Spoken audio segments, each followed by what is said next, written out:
Today, Governor Janet Mills is expected to deliver her State of the State address. She'll deliver it to both the House and Senate at 7. In a first, though, the governor already delivered the first half of her address in writing to the House and Senate this morning. News Center Maine's Jack Molmud is in Augusta with the latest on what the governor has so far highlighted. Jack?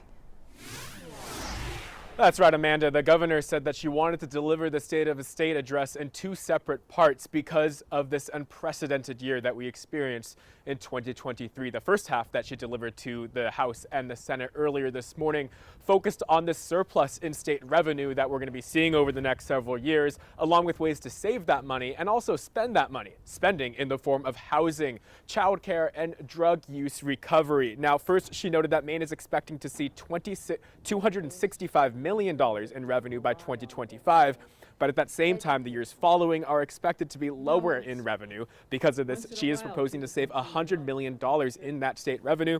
She says the state forecasts, quote, painful cuts, end quote, if they are not smart about spending. Now, in terms of spending, she's proposing $22 million in public school funding, $16 million for emergency housing and transitional housing programs. She is proposing $4 million to put more drug treatment programs in county jails.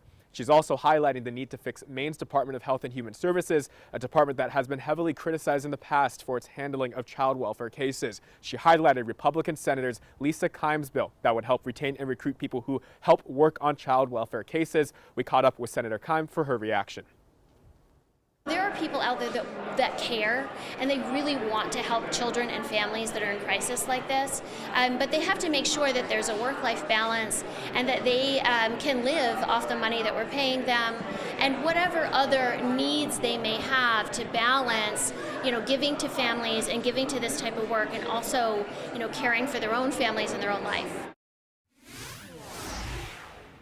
Now, there are many more line items in this first half of the State of the State address. Again, that first half focusing really on the fiscal notes that we're seeing as we navigate this next year in 2024. The governor tonight at 7 plans to address both the Senate and the House to talk about what's happened in the past several months when we talk about the Lewiston mass shooting, as well as the back-to-back weather events that ravaged Maine's coastal towns and claimed the lives of several people.